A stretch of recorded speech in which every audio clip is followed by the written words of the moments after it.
Good morning, everybody. Welcome to the Most Important Conversations Liberation Meditation Series. Each morning, our meditations consist of a short talk pulled from TMIC's Whole Life Architecture program, which we lead weekly.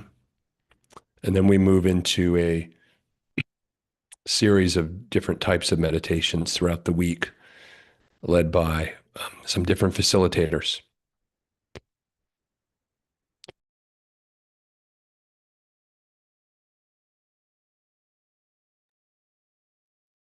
We are conducting these meditations because we want to provide access to liberation as a state of possibility of creativity, as that catalytic state of the creative process, including the self-creation process.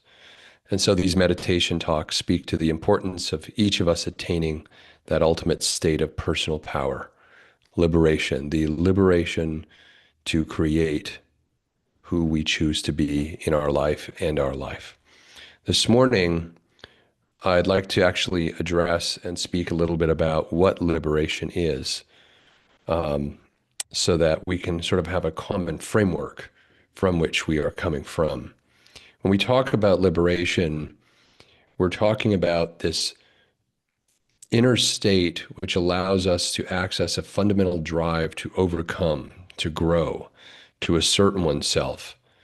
To assert oneself not by dominating others, but by achieving a level of self-mastery to create one's life, to be the intentional designer to create one's life by design, as opposed to tolerating a life by default. And in this way, liberation becomes the path of achieving self-mastery and realizing one's true potential. All human beings our true potential is in connecting to the creator within. It's that universal force within all living things, manifesting as a tendency to encounter and overcome obstacles, and ultimately to impose order of our own creation and to create meaning for our existence. So when we talk about liberation, we're talking about a state of being. It's the full embodiment of wisdom through our own experience. And it's the ability to create in response to that experience, to be a response as opposed to be a reaction. Liberation isn't about what you know. It's in fact about what we can unlearn and reconnect to our embodied spontaneous self, because all of us are existing inside of a construct of our own conditioning. So liberation is the dropping of our conditioning, of paradigms, of worldviews, and being able to stand free from all expectations and engage fully and phenomenologically with life. That means to engage with life through the senses, to engage with life so that it can teach us on its own terms what it will teach us, rather than carrying forward the constructs and the conditioning of our friends, family, and community, which are in most cases just inherited trauma that we carry from generation to generation to generation. When we talk about liberation, we're talking about being able to bring our full presence in time and space, in each time, in each moment of your life, and in every space of your life. You know, all of us, we take up space, and that space that we take up is also occurring in a very specific period of time. So liberation is that ability to bring our full presence to the space that you're in and for the time that you are in it. It's the ability to respond to that space and time experience spontaneously.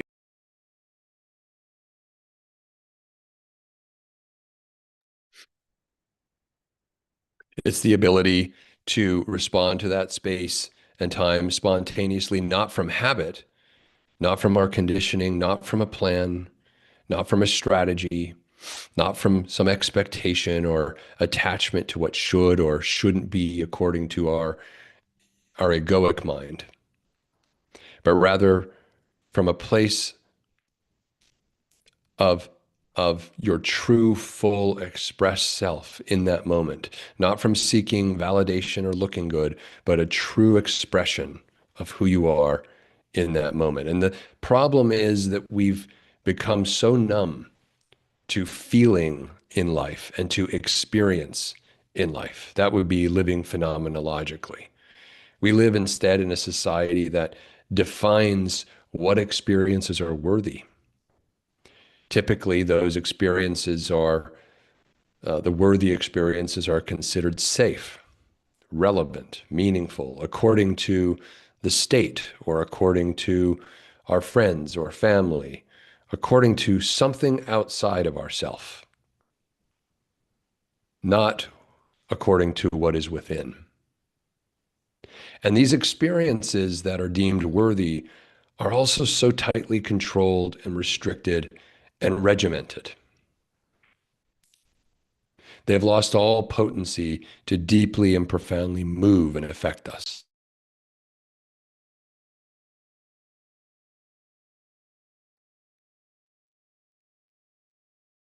They have lost all ability to open us to possibility. And instead, we often feel, although we deny it, that we are being suffocated by the tightly controlled, restricted, and regimented ways that we are supposed to engage with life. And because of this situation, when we are incidentally, outside of the boundaries of the conditioning, it often happens outside of these societal control mechanisms, that at times when this happens, it can even overwhelm us because we have been so conditioned to be able to handle so little of life, life that wants to just pour through us in all of its creative power. And yet, because we've lived lives, because we've been conditioned to live lives, and we've been taught how to live and recursively recreate conditioned lives, that every once in a while, when true liberated aliveness happens, when it occurs to us, there are times where we are in the right place energetically and we can actually absorb it. And we call these moments, or the Japanese call these moments, wabi-sabi moments, where everything is perfect and aligned. And we sense that, and we sense that connection to ourselves and to each other and to nature and to the universe. But then there are other times where we are surprised. We are surprised by these momentary bursts through the conditioning. And it's in these moments it can overwhelm us. Instead of being moved, we become agitated. And we become so agitated that even the superficial circumstances around us, we become agitated to those. And we start to become in our life a reaction to every little thing that offends us. If I look around humanity right now, I'm witnessing a de-evolution into a victim-based society, into constant grievance, constant offense, constant blaming of the other. We take no responsibility for being the creator of our experience. We take no responsibility for our experience. We are blind to how we are the creators of our life and our experience of it. We don't see that.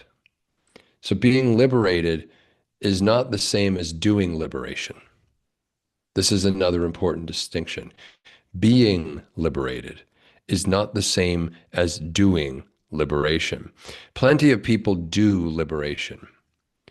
They perform the liberation rites, so to speak. These outward signs or signals to others that they are liberated, while internally they are managing an energetic mess. They are internally in a state of perpetual fear, anxiety, stress, and confusion, and worry and frustration.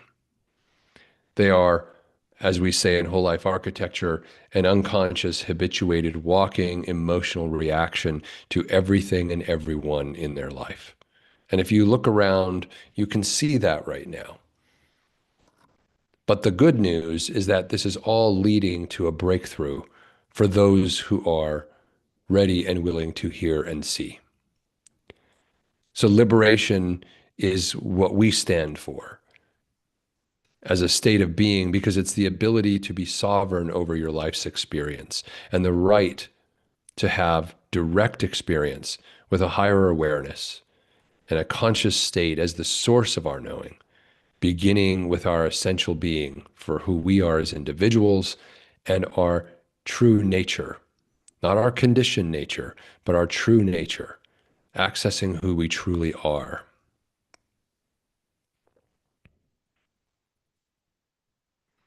This true nature, you know it when you experience it because it is unadulterated by the constraints of ideology, of how life is supposed to go according to the so-called rules.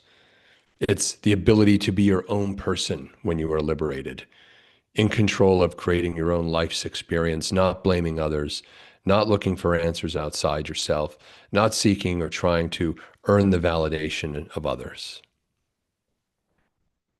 Some of you listening might ask, why does this matter? Because to be human is to be liberated so that we can be the powerful creators of our life. You cannot be a creator of your life if you are not in a liberated state, because you will just be creating recursively more of your conditioning.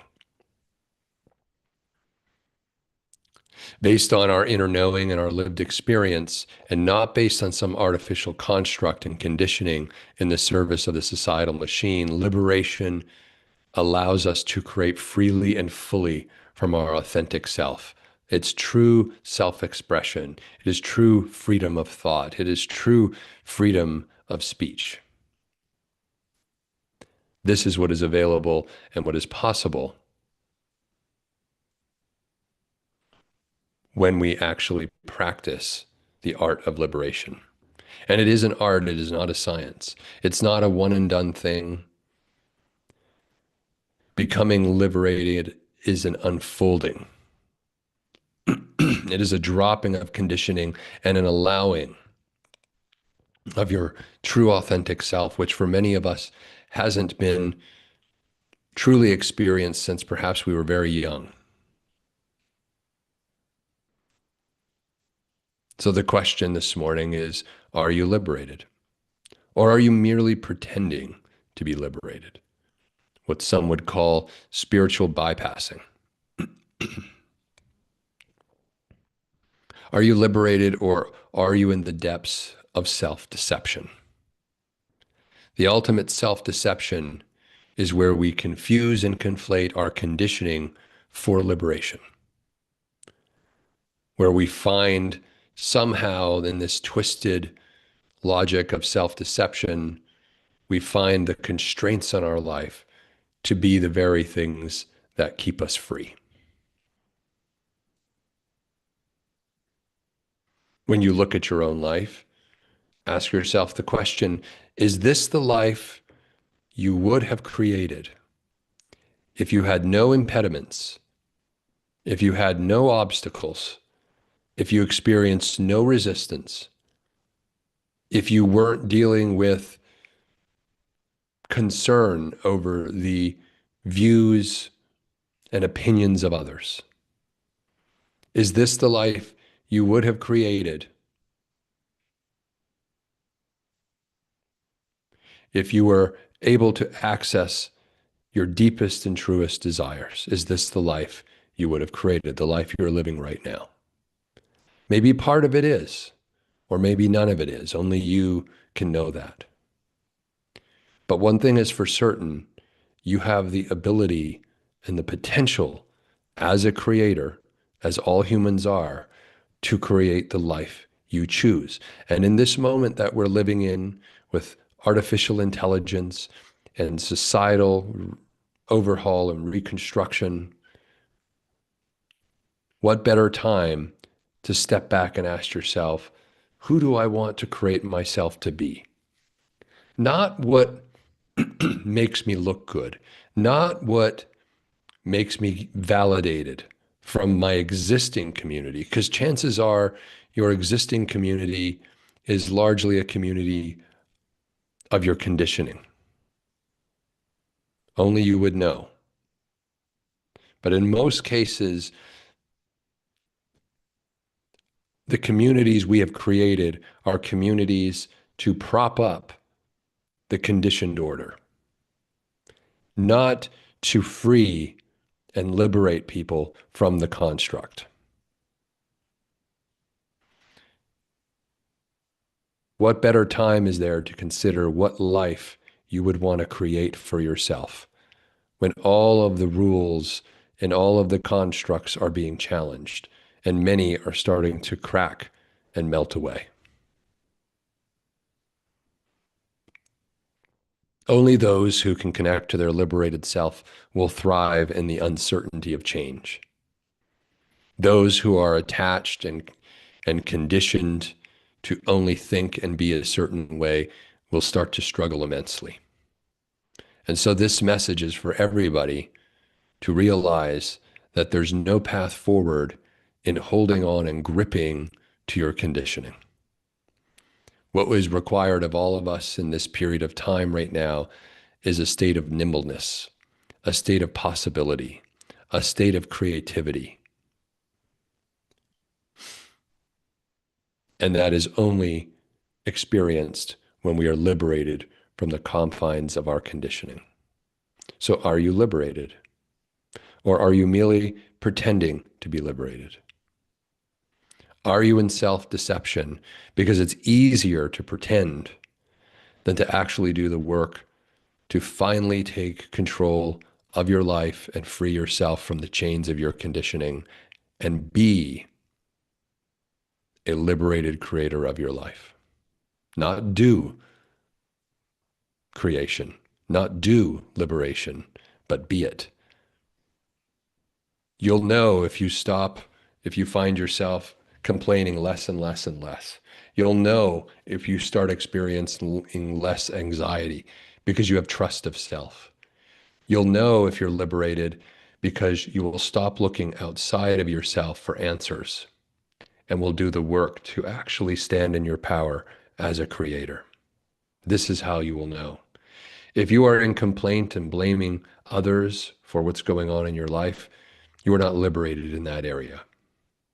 You have not taken responsibility as the creator of your life in that area. Maybe other parts of your life you have done that, and you can observe those and learn. Maybe none of your life you are standing in your power as a creator. But even owning that and acknowledging that, and acknowledging that you are looking outside yourself and blaming others simply because it takes you off the hook. You don't have to be responsible for your life. You don't have to be able to respond to life. You can just be a reaction based on conditioning. Only you will know. But that is the invitation this morning as we move into our meditation. The self-deception of our ego is so clever. We don't even realize it's happening a lot of the time. So it's something you want to take a deep look at. But there are signs, as I said. There are signs and there's evidence of when you are stuck in your conditioning, and it usually arises in the form of worry, complaint, anxiety, fear, doubt, a lack of self-trust. These are all evidentiary of non-liberation.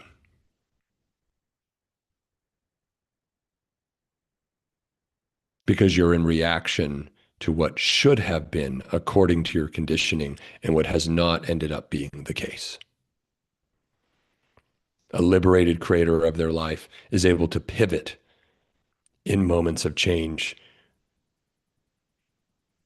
feel their emotions, stand certain in the power of their creative potential, and move. move accordingly. So as we move into our meditation this morning, I invite you to have that in the back of your mind, and even as you go out for the rest of your day. Where am I not liberated? Where am I trapped in my conditioning? Or put more simply, where am I feeling a victim? Where am I blaming others? Where am I in complaint? Where am I depressed or low about some aspect of my life? It is those areas you are not liberated as the creator of your life. I'll invite Mignon now to join us this morning for our neurosculpting meditation. Thank you so much, Chad, and good morning, everyone. This neural sculpting meditation creates a space for visualization, an open canvas where your desired and natural beliefs take shape for being the creator of your experience. And you may hear me spell out words or dial things up or down along with fun imagery, all cues by design as part of the neural sculpting meditation process. A process that helps calm the nervous system, prime the brain for creating supportive ideas, and gives you agency in how you move through life. And I'll be guiding this same meditation on a weekly basis as an opportunity for you to deepen your practice and experience its full benefits. I have found that returning to the same meditation regularly can be very supportive in reinforcing desired outcomes and creating lasting shifts. Okay, so let's get started on this meditation journey. To begin, I invite you to orient to the space around you in this moment,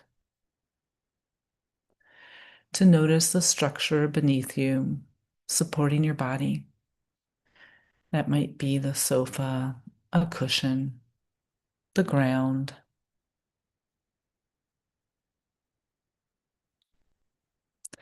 and orienting to the space around you, including what's in front of you. That might be a wall across the room, it might be something else. And to what's behind you.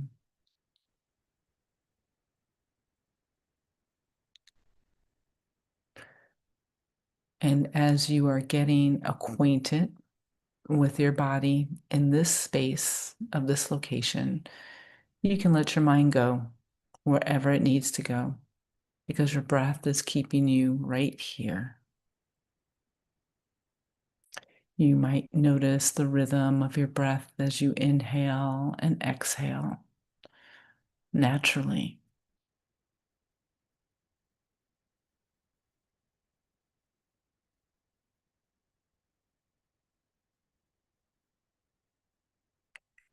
As you are noticing the flow of your breathing, where do you notice it most?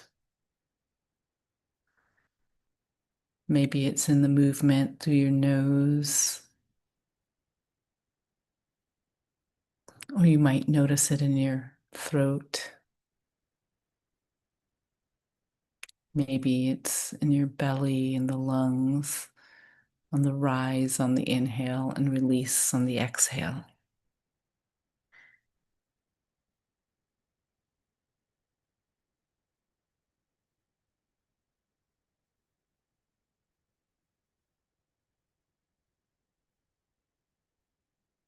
Maybe you imagine that your breath can smooth itself out, expanding your body on the inhale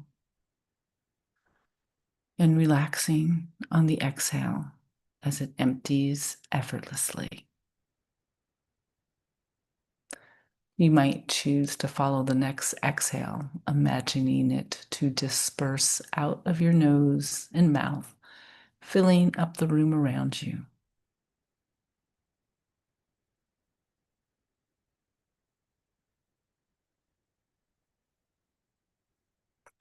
This is your breath, breathing in and out, consistent, comfortable, supportive. Your deepening breath can invite the body to let go of any gripping or tension in the muscles, finding their way to relaxation and comfort.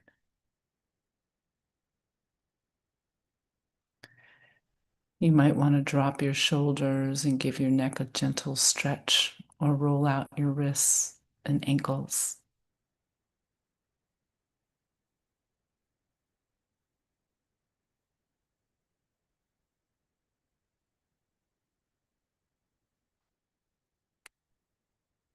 In this one and only moment, your body has comfort available to it.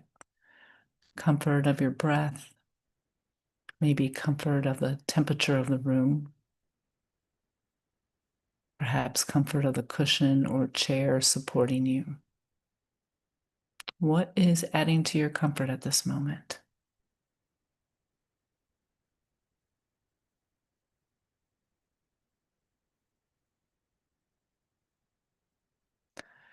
Your most basic needs are happening in all moments.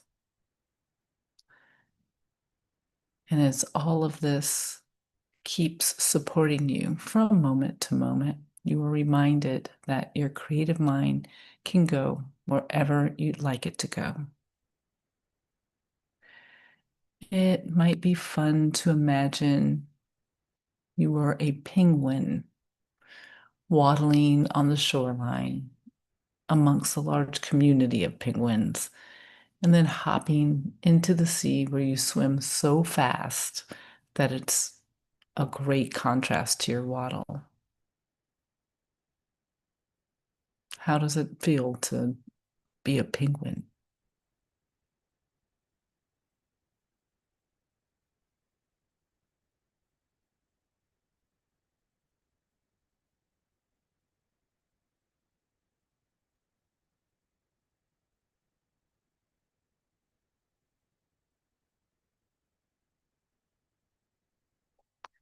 Or maybe it's more fun to imagine that you could write with your finger, the colors of your choice flowing right out of your index finger as you glide it on paper or any surface. How wild would that be? How would you use that?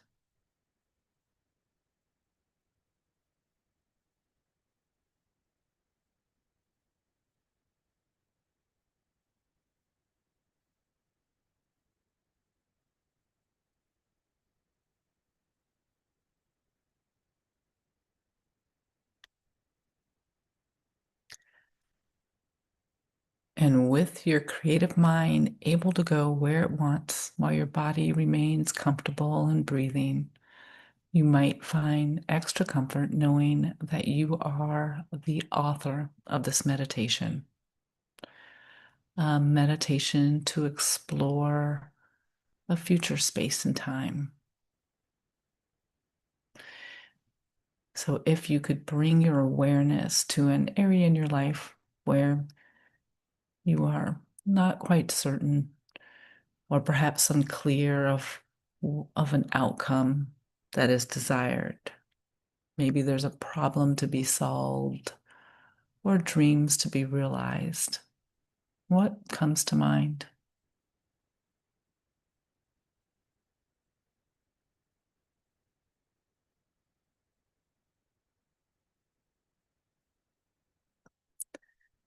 And because your creative mind is able, you get to write the narrative of this future story. And what if you were to give yourself permission to visualize and create this space of possibility, a scenario for this future space and time, the ideal possibility? What does your mind visualize spontaneously?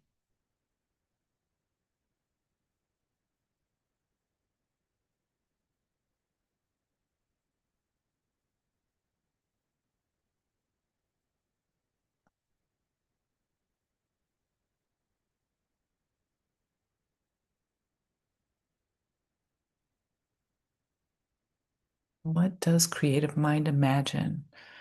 Perhaps there's an opportunity to create something like CLARITY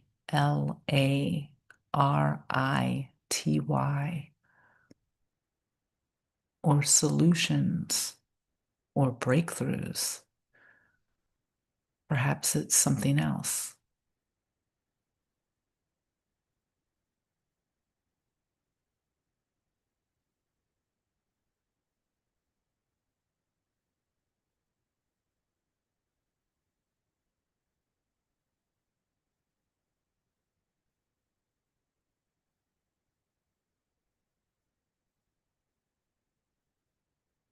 Maybe you imagine going on the vacation of your wildest dream in Tahiti and enjoying pink sand beaches and turquoise clear waters. Or perhaps you create the space to accomplish a lifelong dream of completing a project near and dear to your heart.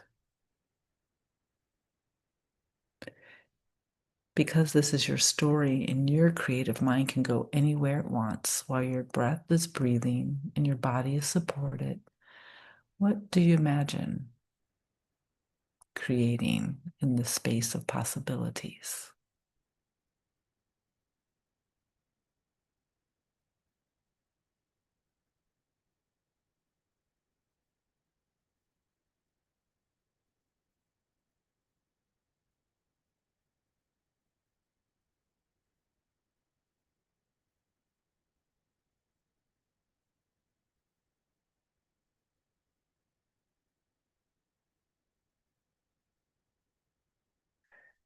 And maybe there are sounds with this, the sounds of the ocean, or maybe there's applause, maybe a favorite tune is playing.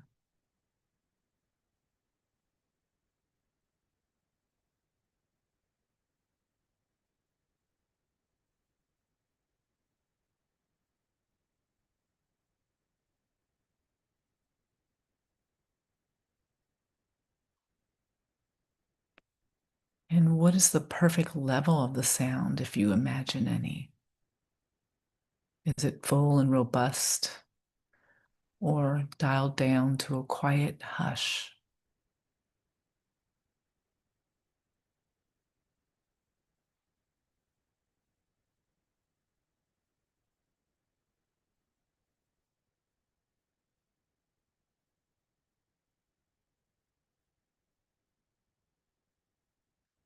And because your breath is breathing itself and your creative mind is awakened, maybe you imagine in your mind's eye a color or colors representing this visualization.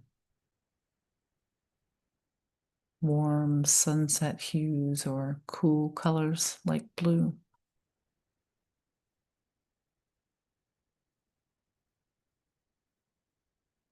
And maybe there are textures, soft and smooth or bubbly.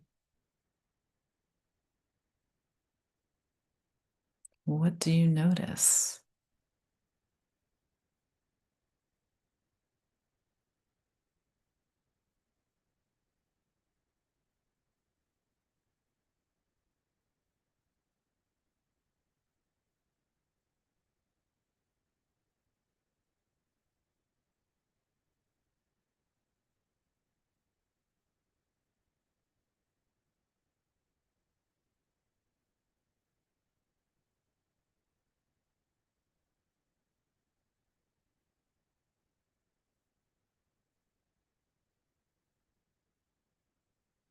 What would it be like to take this color, sound, vibrations, textures, the visualization, and put it in your body? Would you put it in your hands, maybe in your heart, or in your head?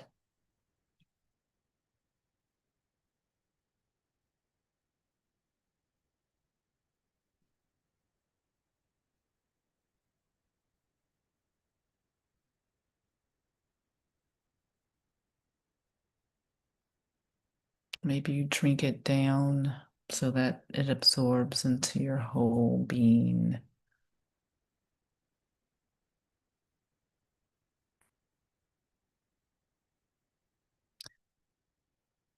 And what things do you notice when you place and merge with your visualization?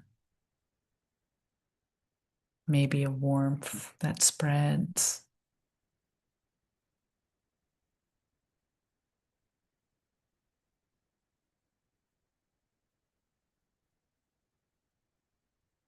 or a vibration that tingles as you embrace this.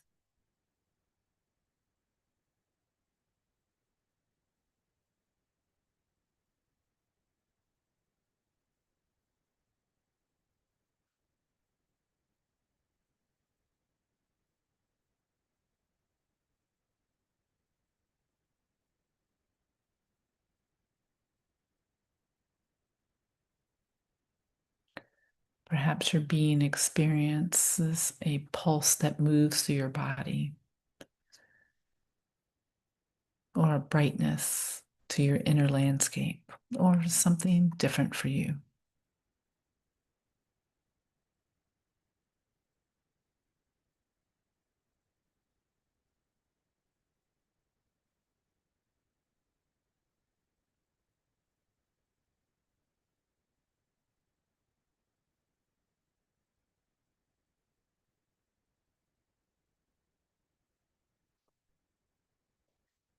And as you are experiencing this space and creating these possibilities, as you are being the creator of your experience,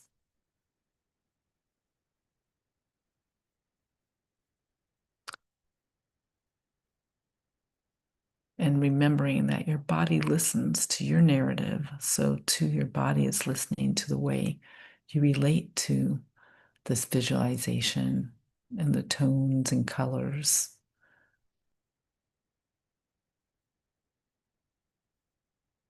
And if you're noticing sensations, where is your body most responsive to this experience?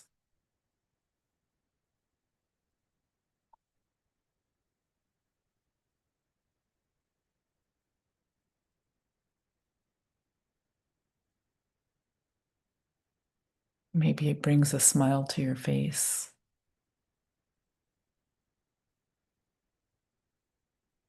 or a fullness in your heart, or something altogether different. What is that for you?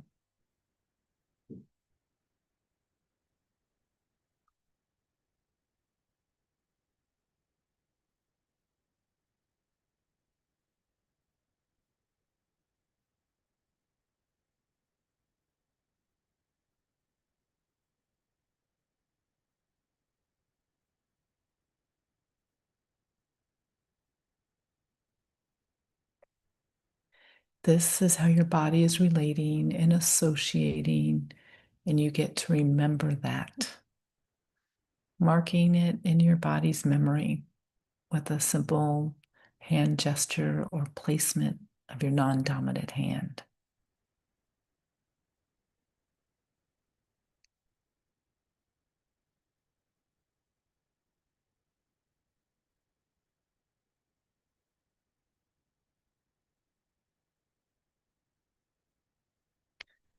And each and every breath can integrate this experience more and more until it becomes familiar, widespread inside of you. Integrate it.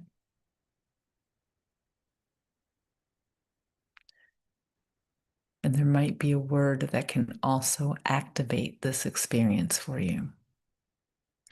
A word that you can say or write, hear or read that will remind you of your visualization. What's your word?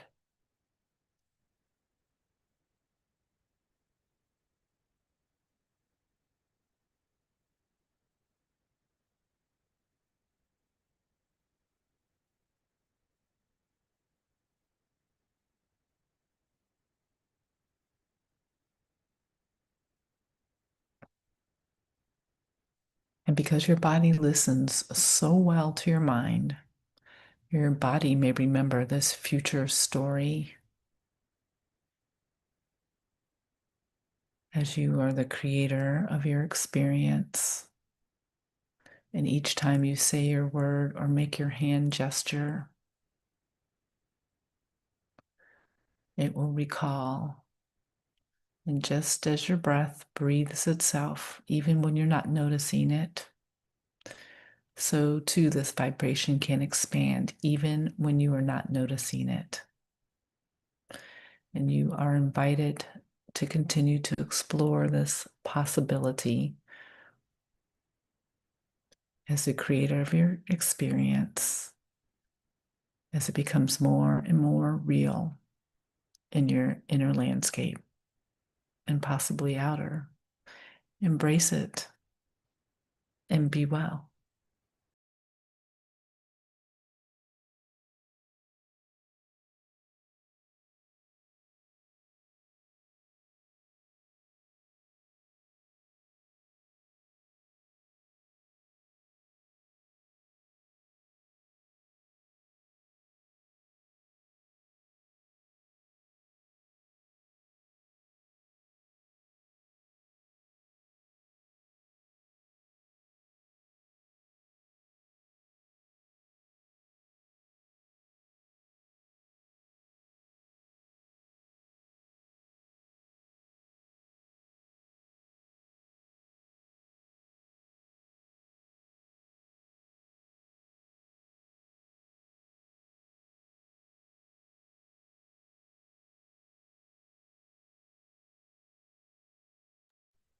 And welcome back, everybody. Welcome back to the world without, from the world within, from your imagination, from your envisioning landscape. Could you access new possibilities for yourself today? Even if they were unclear in the mind, could you feel possibility in your body, in your emotions, an opening? Somehow something was different than the frenetic doing of the conditioned world. You were able to connect to your being in this morning's meditation. That true, pre-linguistic, indescribable sense of alignment, contentness, just resting in your own being. And the invitation is to take that out with you back into the world without today. And without judgment, without berating yourself, be open to new awareness of where you are in complaint, of where you are in resistance to change, of where you are trying to avoid something different, someone different, someone new. Where are you casting blame out there for the things going on inside? Where are you not taking responsibility as the creator of your life and instead expecting others to create your life for you?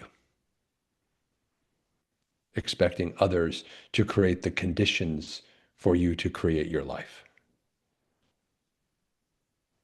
Where are you blaming others for the life you have?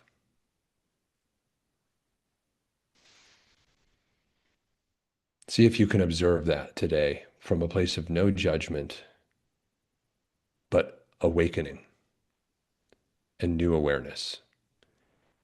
Because the more we can dissolve that, the more power we start to stand in as we liberate ourselves from that conditioning. I want to wish you all a wonderful day, and we will continue our meditations tomorrow.